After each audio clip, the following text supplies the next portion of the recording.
As you walk with us to the part of life, you will never have to walk alone. Come on!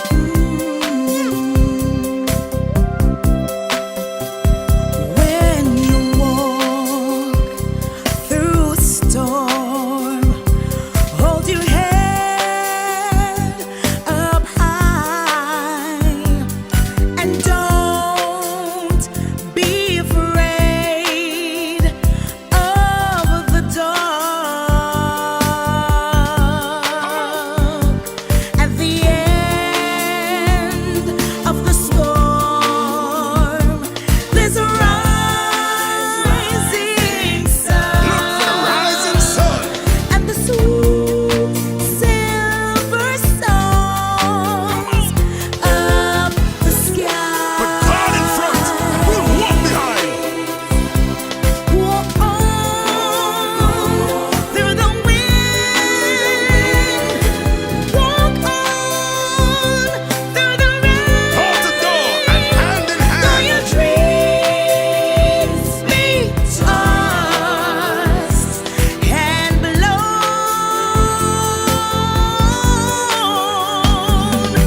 walk on, with hope in your heart, and you never walk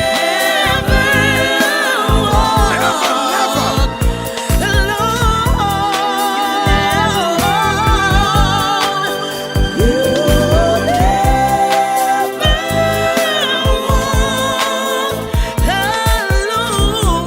So put your hands up high and let's reach for the sky for the rising sun. Come walk with us. We'll walk with you. And you'll never walk alone. Never walk alone. Never walk alone. Never walk alone. You'll never walk alone with the UNC.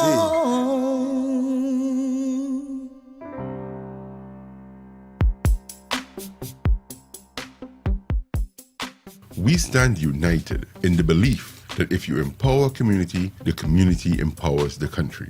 We are the party that gave every child a secondary school education since 2001. By building more schools in 11 years than others did in 40. We believe that no child, Rich or poor, should be left behind. which is why we give every 4-month student a laptop to expand their minds and their dreams, We are the party that put police cars back on the streets. and gave the police a $1,000 bonus because we believe that we should support the persons who are protecting you. We are the party that reduced the murder rate to its lowest in 14 years. We expanded GATE, stopped the property tax, and increased maternity leave.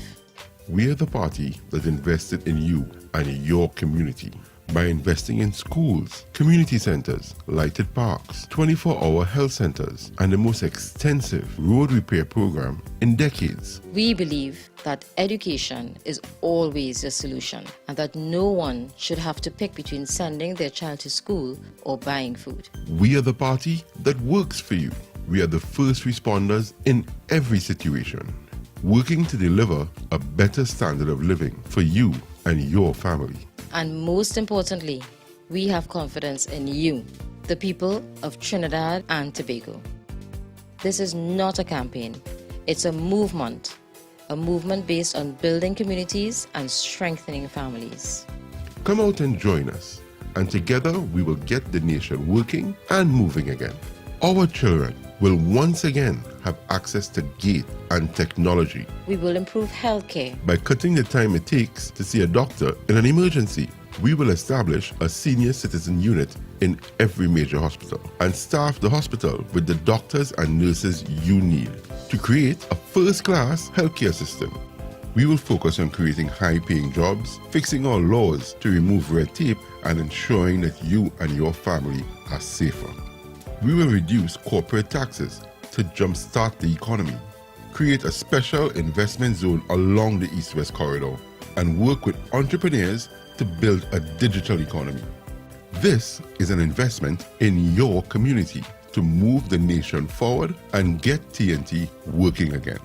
Whether you are from 4th Street in Barataria to Railway Road in Dow Village, from Green Street in Tunapuna to Clark Road in Dibay, from La Hoqueta to Moruga, from Mayaro to Scarborough, we are one people with the same dreams of a better tomorrow. And when we stand together, we win together. We are UNC and proud.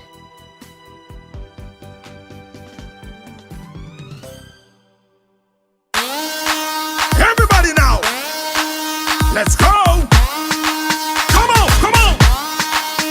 Hey. Whoa, oh, whoa, oh, yeah, yeah, yeah. Whoa, oh, whoa, oh, yeah, yeah. It's time to make a difference. It's time to turn that page. We got to do the right things if we want brighter days. Cause things ain't getting easy and the road ahead is tough. It's up to you and I to make the madness stop. Every day the things getting harder, and every day the things getting rough, and every day they hike the food prices and they implementing more tax for the sake of our twin nation and the youths of the next generation. Let's stand united, show we not divided. Let's show them now and send them a message now. Show them that we're the voice of hope. Send them a message now. Show them that our country ain't no joke. Send them a message now. Show them that we're the ones who care. Send them a message now. Oh, oh, oh, yeah, yeah. Everybody now. Whoa, oh, whoa, oh, yeah, yeah, yeah. Whoa, oh, whoa, oh, yeah, yeah. From a distance, look at the picture. Tell me what you see. What you see? An abstract of destruction to destroy you and me. We got to do the right thing. We got to make that move. Cause if we don't act fast on this, we're the ones who lose. Every day the things getting harder, and every day the things getting rough, and every day they hike the food prices and they implementing more tax for the sake of our twin nation and the youths of the next generation. Let's stand united, show we not divided. Let's show them now and send them a message now. Show them that we are the voice of hope. Send them a message now. Show them that our country ain't no joke. Send them a message now. Show them that we are the ones who care. Send them a message now. Oh, oh, oh, yeah, yeah.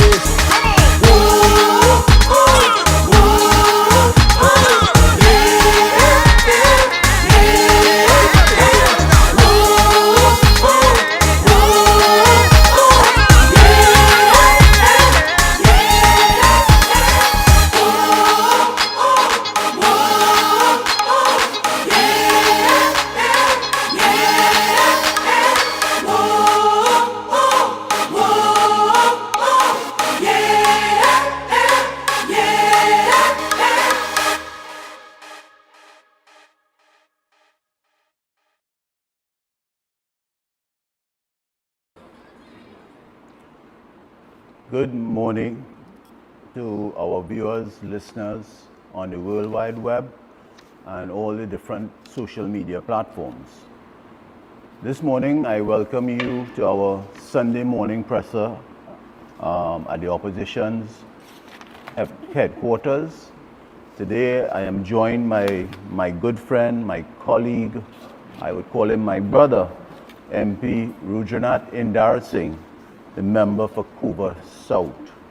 This morning, both MP Indarsingh and myself would be highlighting and discussing a few issues that have been in the media domain for the last few days, and I would say more so in the last 3 or 4 days. And there are certain things that I would highlight, and MP Indarsingh after would take the podium and he would highlight his areas. This morning, in the last few days, we would have been seeing a lot in the daily newspapers and even on social media about the dengue outbreak that is taking place in our country, especially over the last few weeks. Earlier this week on Wednesday, we had another press conference held by my colleagues, the MP for St. Augustine, Khadija Amin, who shadows local government. And she spoke in detail about some of the dengue issues that we are having in our country. Now, why I would raise this dengue issue en passant this morning, because in one of our newspapers, we have a headline here, June spike, and it relates to the spike in the dengue outbreak in our country. Now, MP Indarsingh, I'm sure if he has time, would elaborate a little bit, because when we had asked this question in Parliament to the Minister of Health about 2 or 3 weeks ago, MP Indarsingh, you would remember, the question was posed by MP Indarsingh, the member for Couva South, in the issue of the outbreak that we were hearing and the numerous amount of cases. At that point in time, about 3 weeks ago, we were hearing it was over 100 cases in dengue that was out there in our country. And when we raised that in the Parliament, you know, the members of government, especially the member for St. Joseph and the Minister of Health, and followed up by his Prime Minister, the Honorable Keith Christopher Rowley, chastised and buffed and bullied their way in Parliament and to our MP Indarsingh, saying that he lied and he was over-exaggerating and he was being unpatriotic. I have a little problem with my mic. They chastise about the opposition members are being unpatriotic because we raised the issue about the dengue that was taking place from what we were hearing from not only from our healthcare workers but also for the people on the ground, our residents, our constituents. They were complaining, and we raised it in Parliament, and we had a hue and a cry that we were being unpatriotic, raising this issue. But now you see in the newspapers, there's a spike. All of a sudden there's a spike. The chief medical officer is talking about over 200 cases that is being reported in our country. And I want to agree before I move on that I agree with MP for St. Augustine, Khadija Amin. Maybe the government should be the one that should be fined for their derelict of duty in our country in respect to this dengue outbreak. The other issue that we'll be talking this morning is crime. I know my colleague MP Indarsingh will go a little bit more in that. Again, on our papers, we have seen over the last 3 days a bloody weekend. On Sunday, Guardian today, we see the headline, a bloody weekend, fatal shooting in Port of Spain, Arima, Sandy Grande, and San Fernando. And I just want to touch a little bit on the shootings in San Fernando. Because yesterday, on Friday morning at approximately 4 a.m., in my constituency of Pointe-a-Pierre, in the location of Taruba, I would call it Taruba North, in a housing area, a family of 3 houses were set on fire. Two of the households was shot in trying to save their homes from being burned down. And then yesterday morning when I was visiting that family, giving them comfort and hampers and so forth to assist them, right across in Taruba South in the Toyota South Park area, we saw a young lady, a businesswoman, Mrs. Carissa Ramratan, was shot in broad daylight in a mall environment around, I think was approximately maybe around 12 p.m. thereabouts, or 11 a.m. in the morning, while people were conducting their business. And this is the society that we have now to come to terms with. We will never be able to come to terms with that, and I know my colleague will go into much more detail in those issues of this bloody weekend that has taken place. But as I move on, where you're hearing the Minister of National Security, again the Prime Minister is talking about legal guns and making some great issue about legal guns in our country, while illegal guns are being utilized by the bandits and the criminals in conducting the heinous crimes that we see on a daily basis in our country. The third area that I will touch on in a little bit more detail, and also my colleague in some parts, is the economy of Trinidad and Tobago. Especially I will talk about in respect to the energy sector. And then the fourth area I will talk about again is about the Petrotrin refinery. There's an article in one of the newspapers today of the Petrotrin refinery attracts 9 new proposals. I will go into much detail about that refinery and the hoax, I use the word hoax, that this government has put on this country when they shut down this refinery, and now they are trying to sell the refinery 6 years later. And the fifth one, I will just leave it. I just mentioned it, the Paria divers. I noticed, and my colleague would go into some detail about that. There are some criminal charges that is being laid in respect of the some of the operators, the 2 companies, and via OSHA. But suffice it to say, before I move on, I just want to remind the public, back on November 30th, 2023, Thursday to be exact, there was an article in the papers by the chairman of the Commission of Inquiry, Commissioner Jerome Lynch, and his statement was no act of God. The loss of the lives of our divers, it was not due to an act of God. And up to today, my colleague will confirm with me that up to today, not 1 cent or compensation has been paid to any surviving members of these divers, 4 divers. And even this lone survivor, Mr. Budram, up to now, he has not been able to get any sort of compensation given what he is going through in his state of mind. So, ladies and gentlemen, as I get into my presentation here in great detail this morning, I want to talk a bit about the economy in respect to the energy sector. One would remember back in October, to be exact, October 2nd, 2023, our Minister of Finance, it was budget day, and he presented a budget statement for 2024. 2023, 2024. He laid this and presented this to the public, you the taxpayers, on the 2nd of October 2023. And the budget statement theme was building capacity for diversification and growth, presented by the Honorable Colm Imbert, MP, Minister of Finance, on the 2nd of October 2023. Just a few months ago. Right? And we are coming on to another budget shortly in another maybe 2 to 3 months. I would presume it might be around either the first week or the last week in either the last week in September or the first week in October. And I just want to highlight a statement in his introduction of that budget that he themed building capacity for diversification and growth.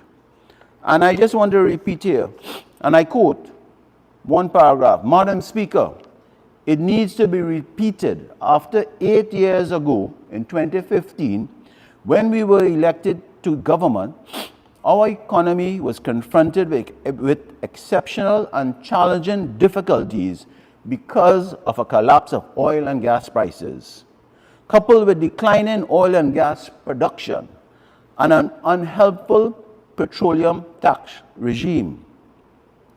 Our detractors do not wish to acknowledge these truths and would prefer that we pretend that it was not so. But that is a stark reality we face.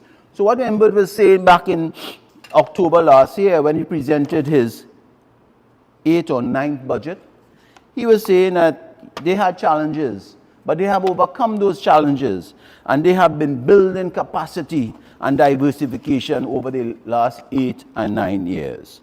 If you never hear any more baloney than that, I have never heard anything more. And we have said this opposition has repeatedly taken apart Minister Imbert's state of this economy and how they have driven this economy in decimation.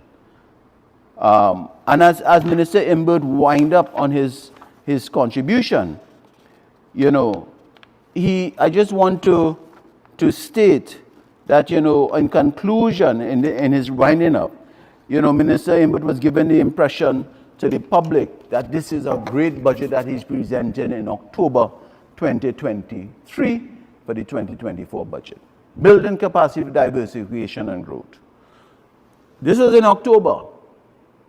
And sometime in December, MP Indarsingh, we are now being aware that Minister Imbert raided the Heritage and Stabilization Fund.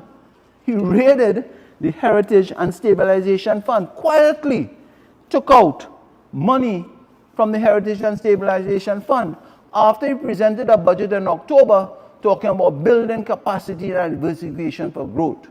But if you take out money from the Heritage and Stabilization Fund, which is our savings, 2 months later, what does that tell you, the taxpayers, you, the citizens, you, our constituents, that Minister Imbert keeps fooling this country about the true state of affairs of our economy.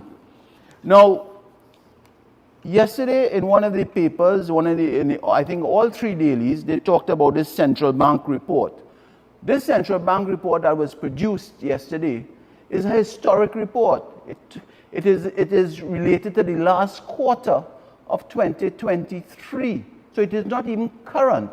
But when you read that report, as it was published in most of the dailies yesterday, it tells paints a very bleak picture back then more to the ending of 2023.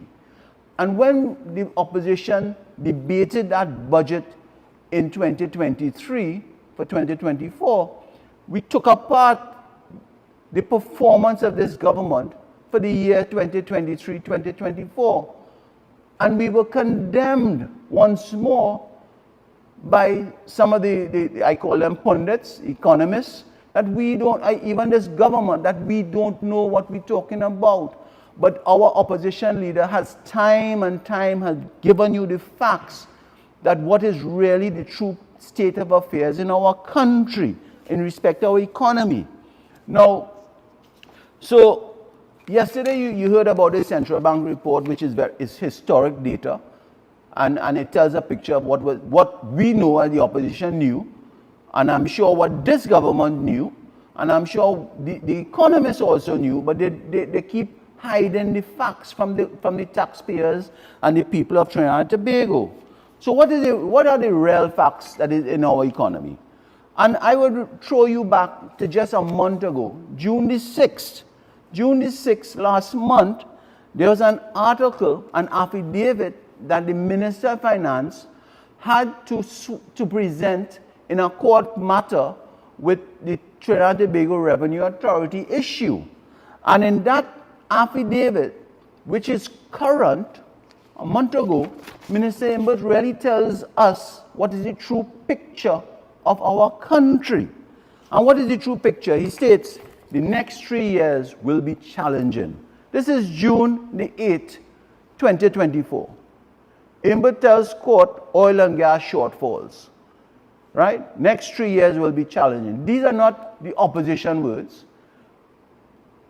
These are not, we making this up. This is Minister Imbert telling the court the true picture, the reality of our economy of Trinidad and Tobago, which the opposition has been on us literally on a weekly basis, have been presenting to the public our true state of affairs. But we don't get the credibility, we don't get the what's the right word I'm looking for, MP Indarsingh?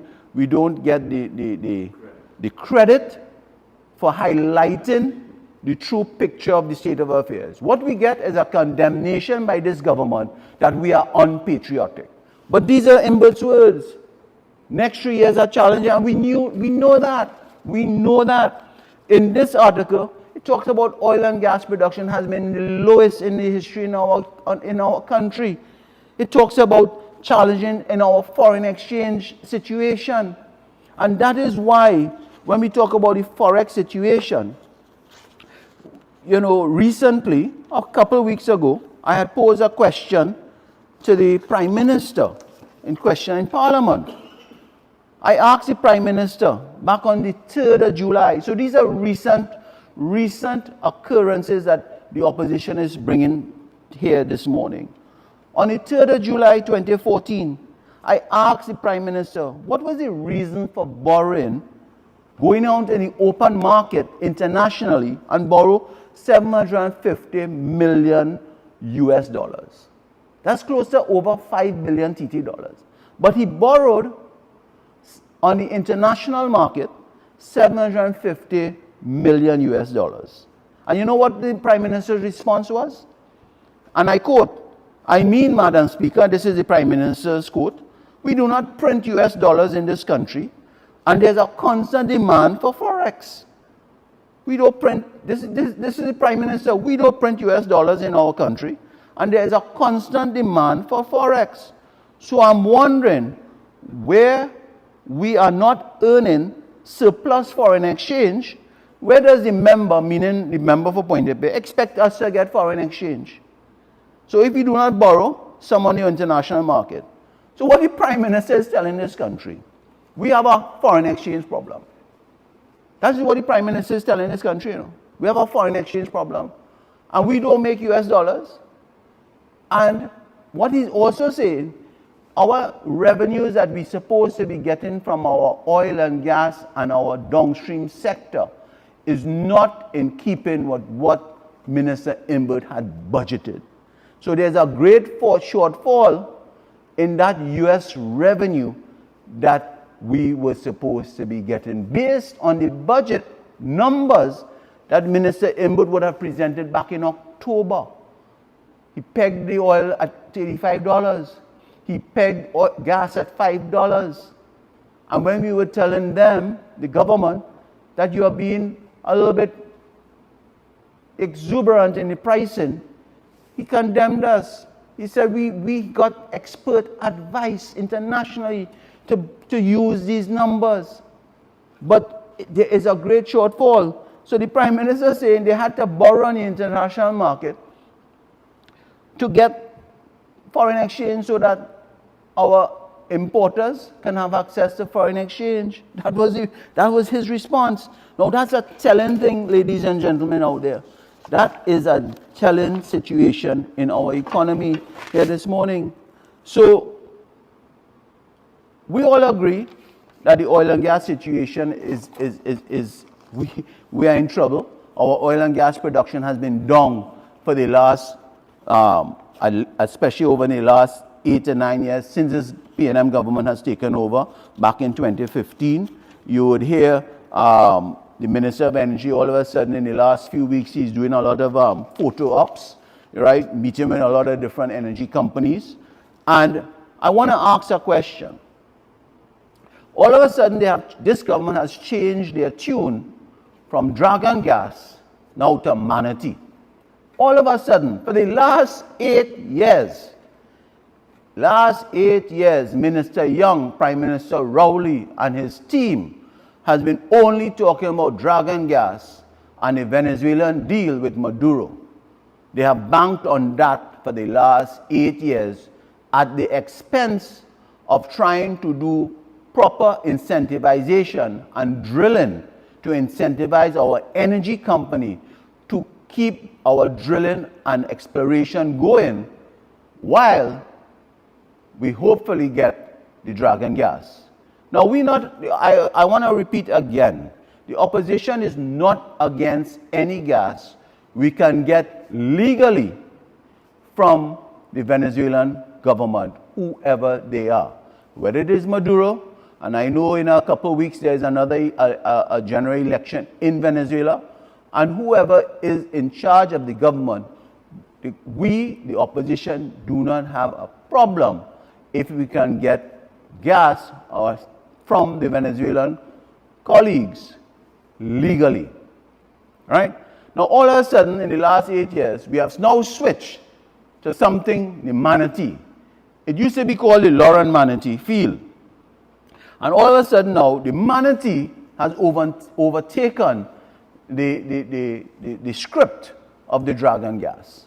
So now, Minister Young, Prime Minister Rowley, all of a sudden they're talking about, and Shell, talking about they have now done the final direct investment for the Manatee. The Manatee technically is on the Trinidadian, supposedly in the Trinidadian waters, but there still has to have cross-border legal documentation, legal contracts with the Venezuelan government. It is not just say you go in the Manatee field and drill and take the gas from the Manatee field. There is still a lot of discussion, legal framework that has to be worked out with the Venezuelan government.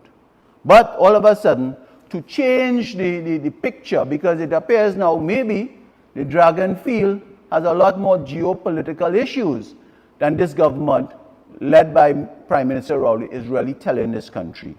Right? So all of a sudden now, they change the story, they change the script to Manatee.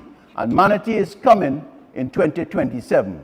Again, they will come back and fool you and tell you about a boom. This boom they like to use, Minister Young, is coming in 2027 with the help of Shell and that Manatee aspect in our waters.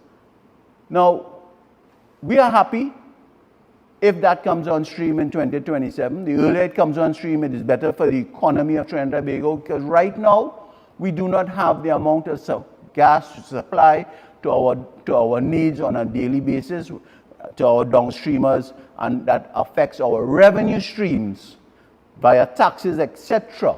That is why we have been struggling for revenues so far in 2024.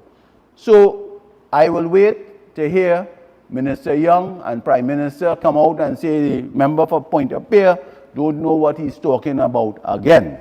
All right, so I would not be surprised. So I discussed the Forex issue, and I will come back to that Forex issue in respect to the banking sector in a little bit. But I want to turn to something, as my time is coming to an end. I need to spend a little bit on that, is the Petrotrin refinery. Because we see again, in one of the papers today, an article by Andrea Perez Sobers talks about the Petrotrin refinery attracts 9 new proposals. And it's up on the screen. The Petrotrin refinery attracts 9 new proposals. And what that really says is an article, and I will go through that. I'll take all the points from that article. And we knew that the refinery once again is on the what they say, the chopping block or the sale block to be sold again. Once again, we heard about a few weeks ago an Indian businessman by the name of Mr. Jindal, and I will say more at another time. I will say much more about Mr. Jindal in another time. But today I want to just get into that Petrotrin refinery, attracting 9 new proposals. And I'm assuming in that 9, Mr. Jindal's offer is somewhere in that 9. One of the 9 companies that are listed in this article, I'm assuming that Mr. Jindal company is part of that 9. And there's an article, before I get in, I just want to remind the public listening this morning, article on October the 8th, 2023, 5 years after Petrotrin's closure. 5 years after Petrotrin's closure, we, Point-a-Pierre, Claxton Bay, and Environment still waiting to exhale. Still waiting to exhale. If you can keep up that slide, Kevin, keep up that slide that you took down. Thank you. The Petrotrin refinery attracts 9 proposals. So in this article that is here today, it talks about attracting 9 new bidders. And in that article, it says 2 unidentified bidders expressed dissatisfaction with the process, as no detailed inspection of the refinery has been permitted since 2018. Bidders, meaning the 9 or more than the 9, have been trying to seek information, but none has been forthcoming from Scotiabank in Houston, who is in charge of this evaluation. How could this government want a fair process when information on this refinery is being suppressed? Only in March 2024, the Prime Minister said bidders would be could visit the data room.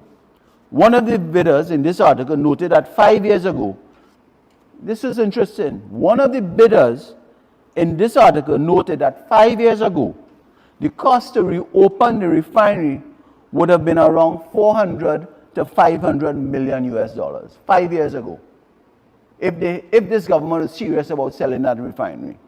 Now, the same bidder is saying it would cost over $1 billion US dollars to do the work, the maintenance, and maybe upscale new assets to ensure a safe environment for the refinery to open. It will cost over $1 billion US dollars.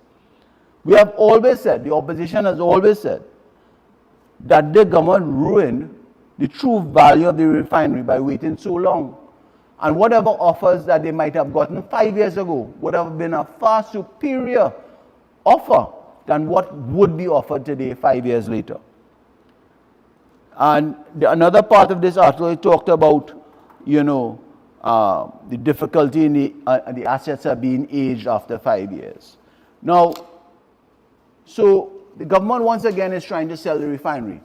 When they were trying to sell the refinery back in 2019, there's an interesting video, interview done to Mr. Minister of Minister of Finance, by a reporter. And I would ask Kevin, it's about just 59 seconds, if he can show this video. And I want you to listen to the words of Minister Imbert in that interview in 2019. It is critical that you listen to what Minister Imbert is saying about the refinery back in 2019.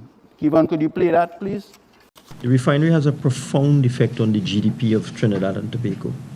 The refinery production has a profound effect on our national GDP.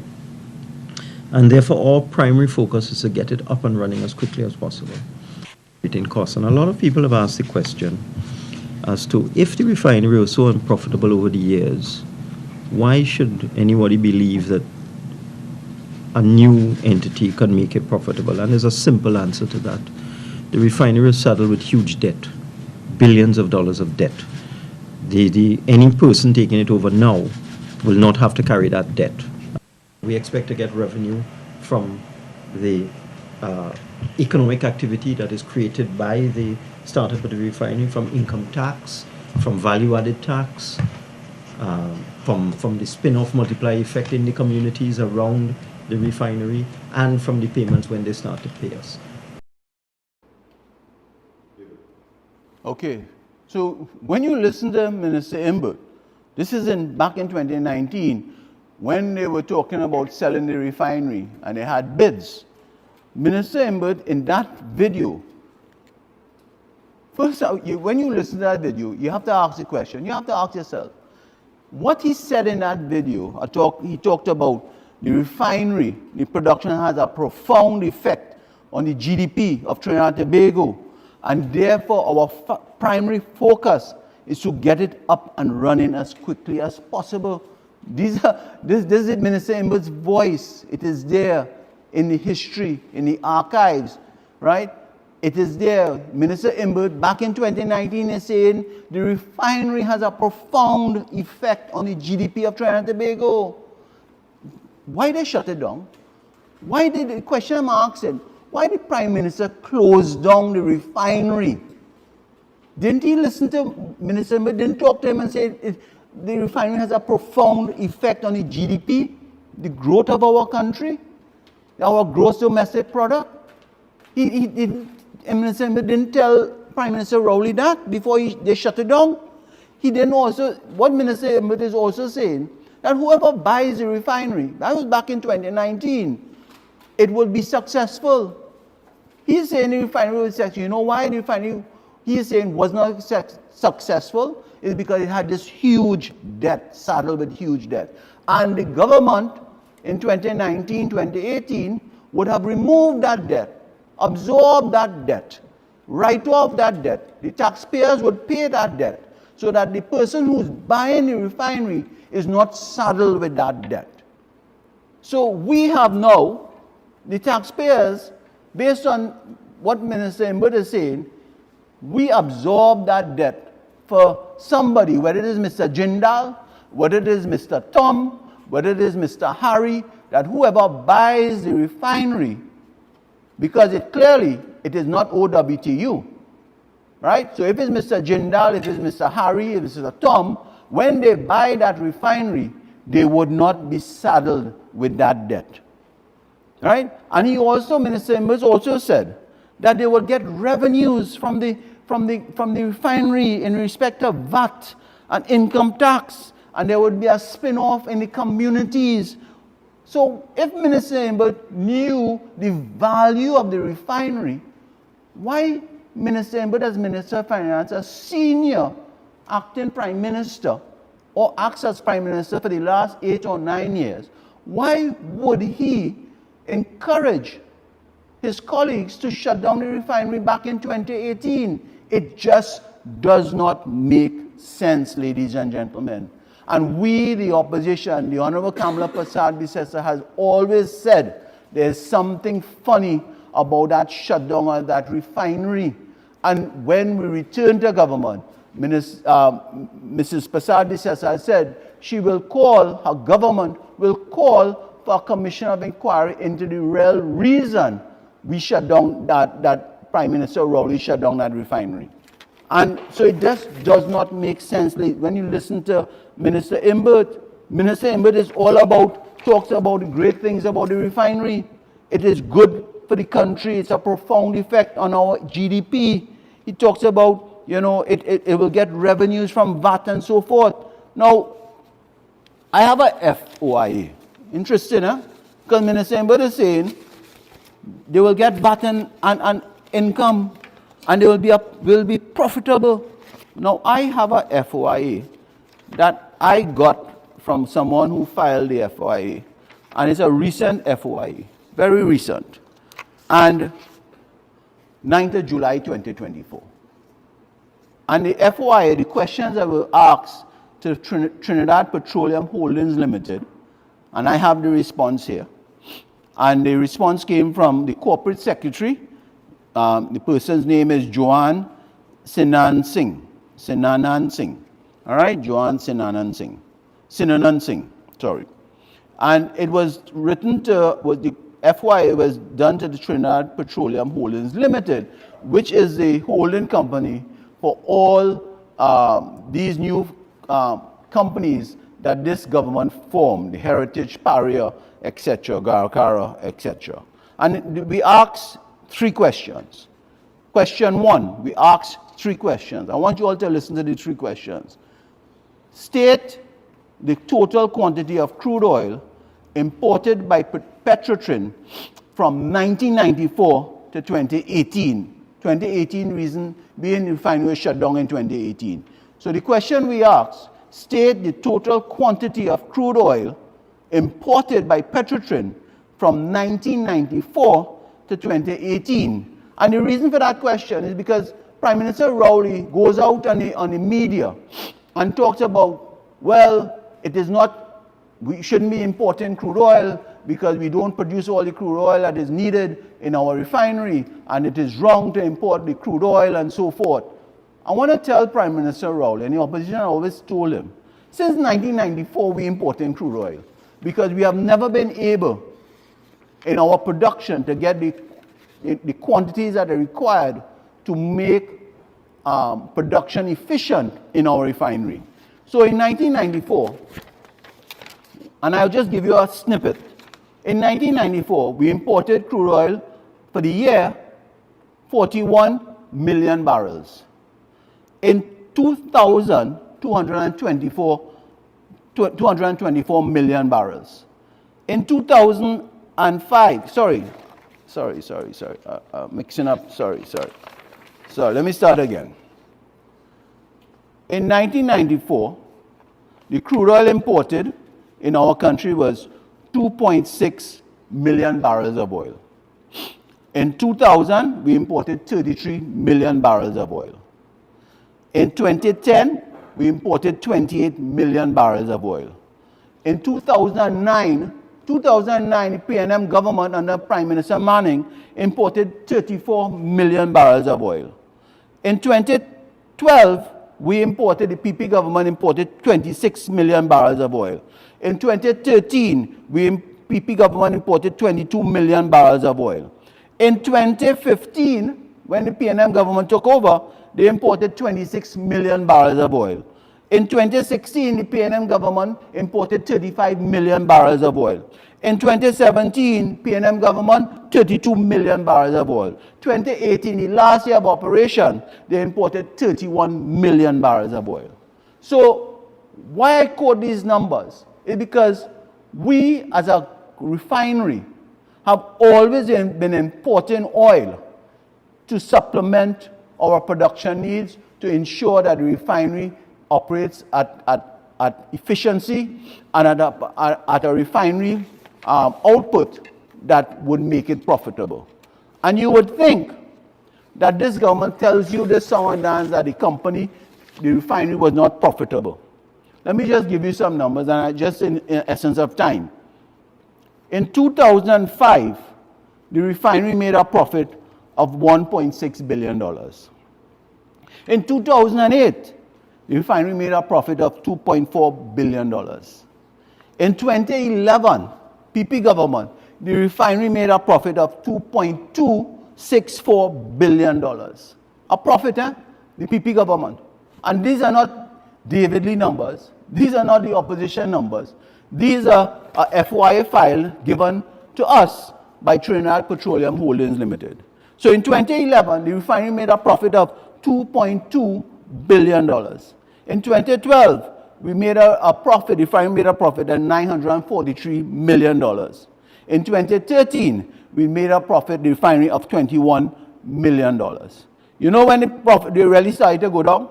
In 2016, the refinery made a loss of $5 billion. In 2017, the refinery made a loss of $2.1 billion. And in 2018, when they shut down the refinery recorded a loss of $16.8 billion.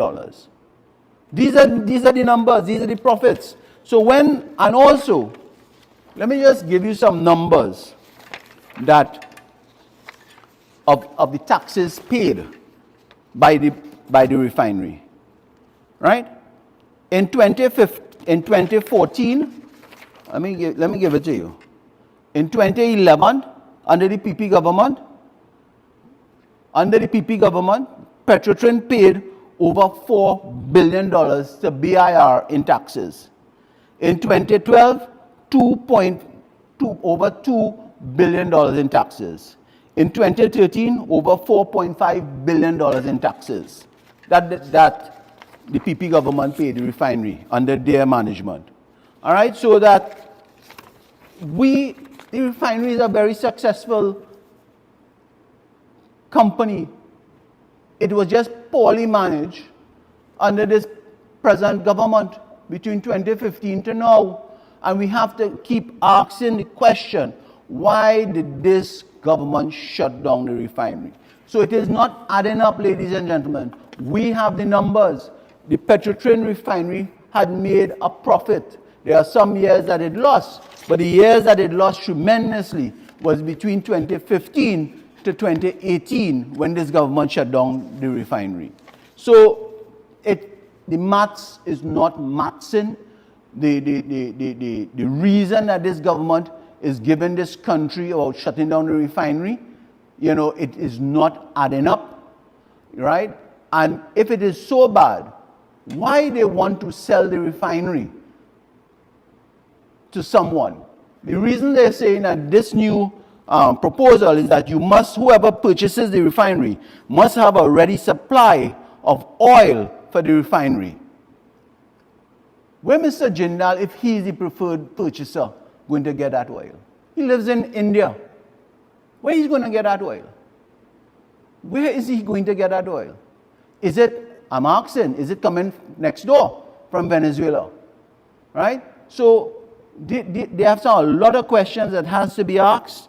So I know I have taken up a lot more time than I anticipated, but I wanted to show to the public that this story about this Petrotrin refinery shutting down, there is a lot more to it than meets the eye, and a lot more will come out when the information unfolds. So, ladies and gentlemen, again, with those few, I know I took a little more time from my colleague, Mr. MP Indarsingh. I apologize, but I felt I had to spend a little time in trying to give a clearer picture to the people of Trinidad and Tobago in respect to our Petrotrin refinery. I thank you, and I now ask MP Indarsingh to come on to give his presentation.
That it has been having not only on Point of View, but all the constituencies in Trinidad and Tobago, and the very important call upon the government by the opposition to ensure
As you walk with us to the part of life, you will never have to walk alone.